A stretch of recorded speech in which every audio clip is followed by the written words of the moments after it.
On parle souvent de conflit d'intérêts, peut-être, ou de risque de conflit d'intérêts avec certains médecins, pharmaciens, professionnels de santé. Et comment vous voyez justement cette arrivée de nouveaux médecins et professionnels de santé qui prennent la parole et essayent aussi, de leur côté, de passer ce message? C'est vrai que cette période a vu émerger beaucoup de médecins qui proactivement ont pris la parole, sans doute aussi par un ras-le-bol de voir des choses fausses qui émergeaient un peu partout. Les journalistes aussi ont pris un rôle très important pour relayer des informations de qualité validées par les autorités.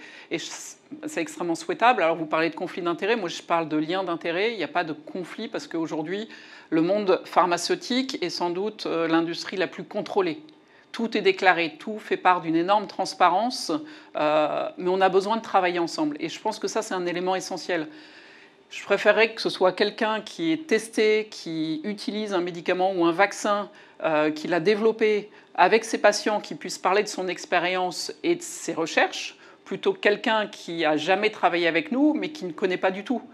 Par contre, ce qui est important, c'est justement de faire état de potentiel travail ensemble et de collaboration de façon à s'assurer qu'il n'y ait pas de conflit et d'informations qui puissent être biaisées. Et c'est tout ce qui est construit depuis des années en termes de déclaration, de transparence dans les travaux qui sont ensemble et qui sont nécessaires pour faire avancer la recherche. On a tous une pierre à apporter et c'est ça qu'il faut absolument garder et éviter de scinder les mondes.